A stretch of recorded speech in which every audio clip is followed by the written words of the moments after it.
Bonjour, comment ça s'est passé déjà 2024? Bonjour Vladimir, merci de me recevoir. Écoute, l'année 2024 s'est très bien passée. On est content des résultats. On a fait une croissance de 11% cette année en volume. Donc très satisfait de l'année 2024. Et dans ce cadre, on s'aperçoit que chez vous, il y a de plus en plus, et dans le marché, il y a de plus en plus d'écrans de très grande taille ou de grande taille. Comment tu l'expliques et quelles sont les tendances? Aujourd'hui, la tendance, c'est effectivement aux grandes tailles. Donc l'année dernière, par exemple, sur le marché des écrans supérieurs à 34, on a fait une croissance aussi de 15%. Sur les écrans de 49 pouces, on a fait 100% de croissance. 100%? Ah ouais, c'est énorme. Ouais, 100% de croissance et on compte en milliers d'unités. Donc c'est une super réalisation. Aujourd'hui, en fait, on se rend compte que les utilisateurs ont besoin de plus en plus de larges écrans pour pouvoir mettre en fait l'ensemble de leurs tuiles, les différents logiciels qu'ils utilisent sur le même écran. Il est rare aujourd'hui de travailler sur un seul logiciel, donc on peut découper et on a un utilitaire justement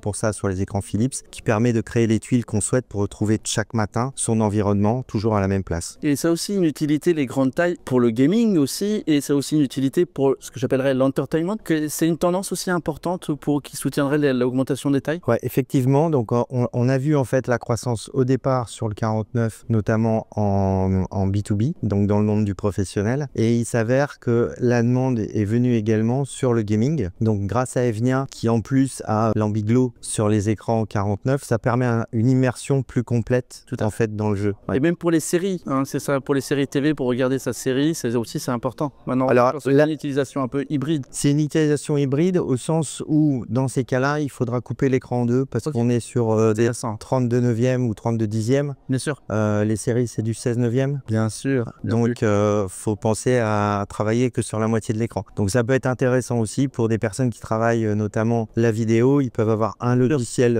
à côté de traitement d'image et voir le rush sur l'autre partie de l'écran. Et du coup, comment s'inscrivent les moniteurs Philips, par exemple Evnia, dans cet agrandissement des tailles? Alors, Evnia, qui est la marque de gaming de moniteurs, a démarré il y a 2 ans maintenant.